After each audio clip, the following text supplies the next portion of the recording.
In 1968, 500 delegates met in Detroit, Michigan to create an independent black government. There they signed a Declaration of Independence, elected a provisional government, and declared 5 southern states the territory of the Republic of New Africa.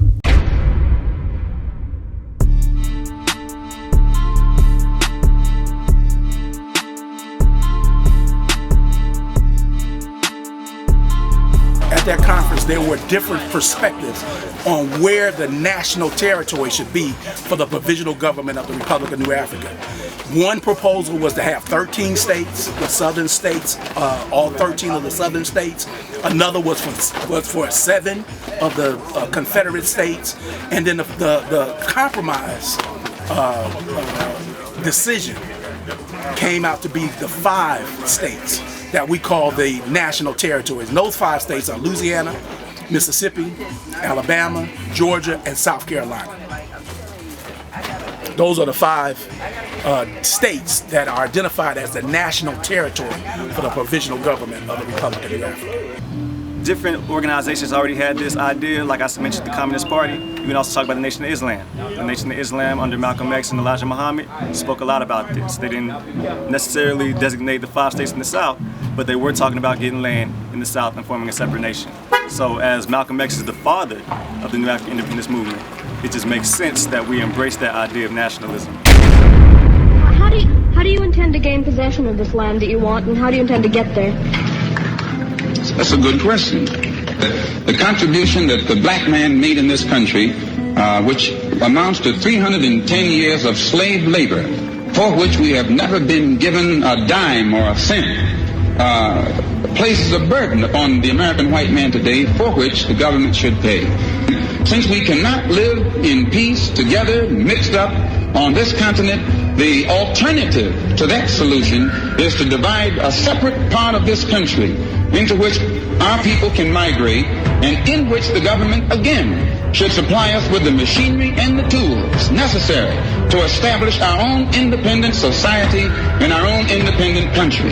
And in this way, it will be creating a solution that the black man himself, our people, ourselves, can bring about if we have that capability.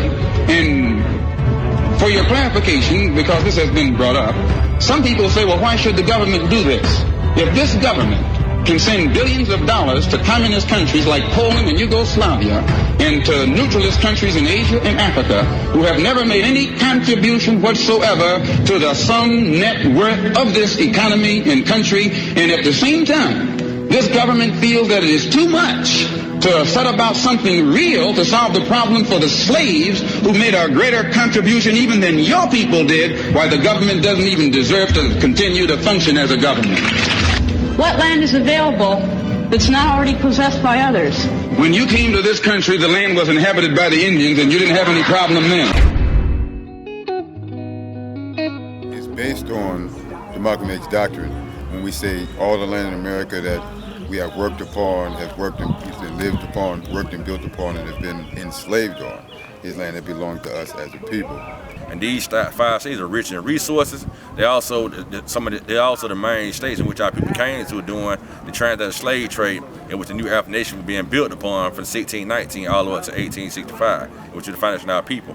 And the reason we want these 5 states because we help build this up with blood, sweat, and tears, and they're also rich in resources, and they're also a part of our reparation. The states is our reparation aspect, because that's entitled to us due to the thing we want to suffer during the transatlantic slave trade, the Sub-Saharan slave trade, and American Negro slavery, which we experienced in America, which is known in the empire. And we know that when we were brought to these shores, we were brought to these southern states.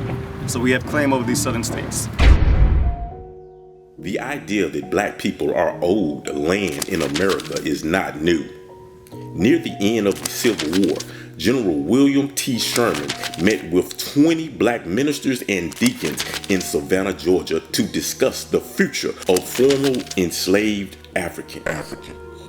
Elder statesman Garrison Fraser told Sherman, "We want land so we can provide and do for ourselves." As a result, Special Field Order Number 15 was signed, giving 400,000 acres of land to newly freed African families. land stretching from the coastline of Charleston, South Carolina to the St. Johns River in Florida, including the Georgia Sea Islands. Each family would receive 40 acres. This is where the concept of 40 acres in the mule come from. Unfortunately, the white power structure did what they always do. They broke their promise.